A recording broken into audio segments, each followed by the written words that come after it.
Hello বন্ধুরা, welcome to only sports view. তো এই ভিডিওতে কথা বলবো আইপিএল নিয়ে। তো আইপিএলে কলকাতা নাইট রাইডার্স বনাম আরসিবি ম্যাচ নিয়ে কথা বলবো, যেই ম্যাচটা রয়েছে আগামী 13ই মে সন্ধ্যে 7:30 থেকে বুধবার দিন। তো সেই ম্যাচটা নিয়ে আলোচনা করব। তো সেই ম্যাচে দুই দলের পরিকল্পনা কেমন হতে পারে, দুটো দলের লাইন আপস নিয়ে আলোচনা করব।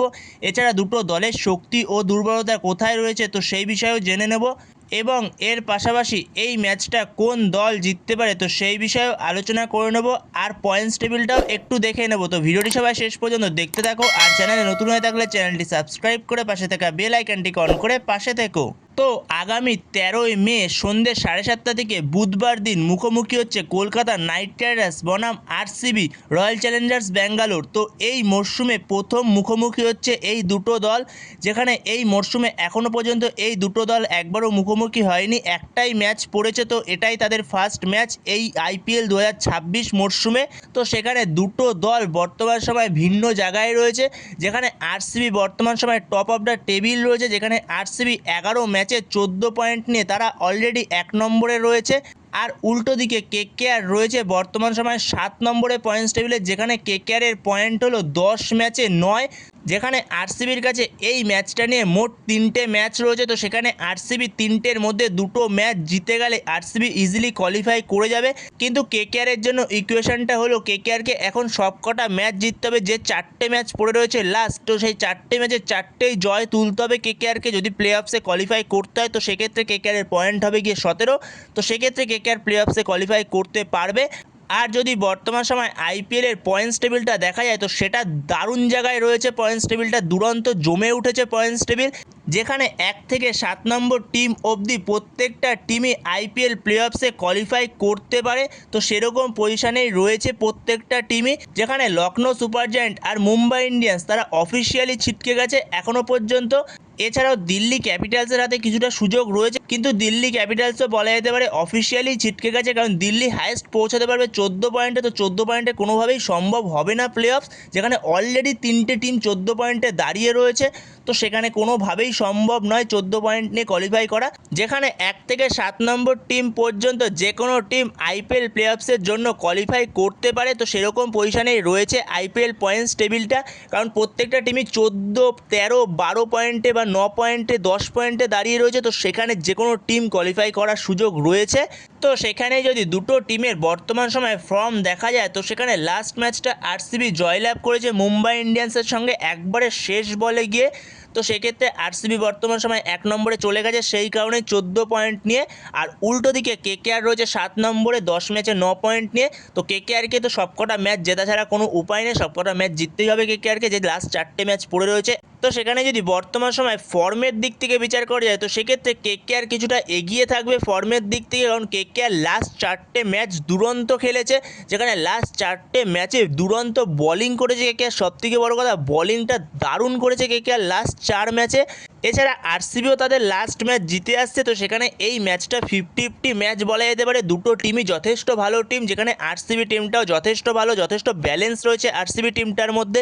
উল্টো দিকে কেকেআর টিমটার মধ্যেও যথেষ্ট ব্যালেন্স রয়েছে। হয়তো প্রথম দিকে কেকেআর কিছুটা ফলস করে যাচ্ছিল, প্রথম দিকের ম্যাচগুলো হেরে গেছে, প্রথম দিকে পরপর 5টা ম্যাচ হার, বলতে গেলে 6টা ম্যাচ হার।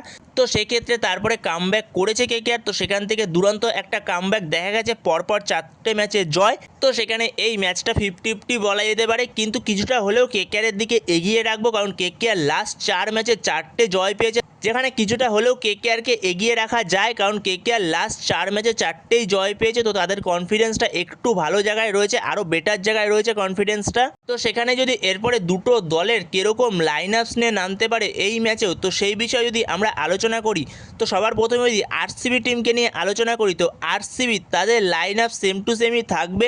আগের ম্যাচে যেই লাইন আপস নিয়ে নেমেছে কোনো চেঞ্জ হবে না, যেহেতু উইনিং কম্বিনেশন রয়েছে তো সেক্ষেত্রে কোনো চেঞ্জ হবে না। সেখানে আরসিবির হয়ে ওপেন করবে জেকব ব্যাটেল, তার সঙ্গে বিরাট কোহলি। 3 নম্বরে আসবে দেবদূত পাডিক্কাল, 4 নম্বরে আসবে রজত পাটিদার, এরপরে 5 নম্বরে আসবে কুণাল পান্ডিয়া, অথবা টিম ডেভিডকেও 5 নম্বরে চাইলে পাঠাতে পারে। এখন টিম মাঠের মধ্যে পারফরমেন্স দেখে সেই বুঝে বিচার করে পাঠাবে যে কাকে পাঠাবে। এরপরে 6 নম্বরে জিতেশ শর্মা, আর যদি 5 নম্বরে টিম ডেভিডকে পাঠায় তো সেক্ষেত্রে 7 নম্বরে কুণাল পান্ডিয়া, না হলে টিম ডেভিড 7 নম্বরে, সেক্ষেত্রে 8 নম্বরে রোমারিও শেপার্ড, 9 নম্বরে রাশিক সালাম, 10 নম্বরে ভুবনেশ্বর কুমার আর 11 নম্বরে জস হ্যাজেলউড। তো এটা হতে চলেছে আরসিবির লাইন আপস। আর অ্যাজ এ ইম্প্যাক্ট প্লেয়ার আরসিবির জন্য সেটা হবে হলো গিয়ে সুয়াস শর্মা। তো এটা হতে চলেছে আরসিবির লাইন আপস কেকেআরের বিরুদ্ধে। তো এরপরে যদি কেকেআরের লাইন আপস নিয়ে আলোচনা করি তো কেকেআর কি এই ম্যাচে পাথিরানাকে ব্যাক করবে? তো দেখো, পাথিরানাকে এই ম্যাচেও কেকেআর ব্যাক করবে না, যেহেতু কেকেআর উইনিং কম্বিনেশনে রয়েছে, টিম ভালো করছে, বোলিং লাইন আপ যথেষ্ট ভালো করছে। তো সেক্ষেত্রে কাউকে বসিয়ে কারোর জায়গায় কোনো প্লেয়ারকে নিয়ে আসবে না কেকেআর। তো সেক্ষেত্রে উইনিং কম্বিনেশন নিয়েই কেকেআর নামবে। তো সেক্ষেত্রে কেকেআরের লাইন আপসটা ঠিক এরকমই হবে, যেখানে কেকেআর ওপেন করবে ফিন অ্যালেন সাথে আজিঙ্কে রাহানে, 3 নম্বরে আসবে আঙ্ক্রিশ রঘুবংশী, 4 নম্বরে আসবে ক্যামেরুন গ্রিন, 5 নম্বরে আসবে সেক্ষেত্রে রবমান পাওয়েল, 6 নম্বরে আসবে সেক্ষেত্রে মনীষ পান্ডে, বা 5 নম্বরে মনীষ পান্ডেকে পাঠাতে পারে, সেক্ষেত্রে 6 নম্বরে রবমান পাওয়েল আসতে পারে। এরপরে 7 নম্বরে আসবে রিঙ্কু সিং, 8 নম্বরে আসবে সেক্ষেত্রে সুনীল নারায়ণ, 9 নম্বরে অনুকূল রয়, 10 নম্বরে কার্তিক ত্যাগী আর 11তে বরুণ চক্রবর্তী। আর অ্যাজ এ ইম্প্যাক্ট প্লেয়ার সেক্ষেত্রে আসবে বৈভব আরোরা। তো এই সেম টু সেম লাইন আপস নেই কেকেআর এই ম্যাচেও কন্টিনিউ করবে। তো এই লাইন আপস নেই কেকেআর যেতে চলেছে আরসিবির সঙ্গে। সেখানে যদি দুটো টিমের শক্তি ও দুর্বলতা নিয়ে আলোচনা করা যায় তো সেখানে আরসিবির টিমটার শক্তি দুর্বলতা বলতে তো আরসিবির টিমটা যথেষ্ট ব্যালেন্স টিম। তাদের ব্যাটিং বোলিং দুটো জায়গাতেই যথেষ্ট ব্যালেন্স রয়েছে, যেখানে বোলিংয়ের ক্ষেত্রে ভুবনেশ্বর কুমার, জস হ্যাজেলউড, সুয়াস শর্মা, কুণাল পান্ডিয়ার মতো বোলাররা রয়েছে। তো যথেষ্ট ব্যালেন্স বোলিং লাইন আপ। এছাড়াও ব্যাটিংয়ের ক্ষেত্রে chess master Virat Kohli, Jacob battle, দেবদূত পাটিকাল, রজত পাতিদার, এছাড়াও টিম ডেভিড, জিতেশ শর্মা, যথেষ্ট ভালো ব্যাটিং লাইন আপসও রয়েছে আরসিবির কাছে। তো আরসিবির টিমটাও যথেষ্ট ভালো খেলছে। তো আরসিবির টিমটাও যথেষ্ট ব্যালেন্স একটা টিম। আর উল্টো দিকে যদি কেকেআরের কথা বলা যায় তো কেকেআরেরও বোলিং লাইন আপসটা দুরন্ত করছে, যেখানে কেকেআরের বোলিংয়ের কার্তিক ত্যাগী ফাস্ট বোলিংয়ে সবথেকে ইমপ্রেসিভ এই মরশুমে এখনও পর্যন্ত।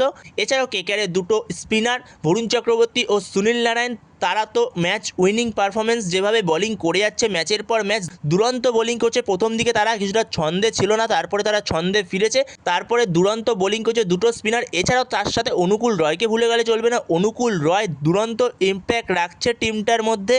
তো সেখানে দুরন্ত বোলিং লাইন আপস, কেকেআরেরও বোলিং লাইন আপসটা যথেষ্ট ভালো।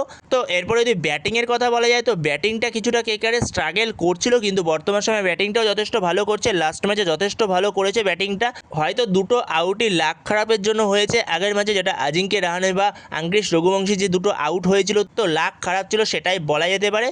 কিন্তু ব্যাটিংয়ের ক্ষেত্রে ফিন অ্যালেন তার আগের দিন সে নিজের জাত চিনিয়েছে সে কি করতে পারে, যেদিনকে সে নিজে চলবে তো সেদিনকে সে কি করতে পারে। যেখানে 143 রানের টার্গেটে সে 100 মেরে দিয়েছে। তো অনবদ্য ইনিংস ছিল ইনিংসটা ফিন অ্যালেনের।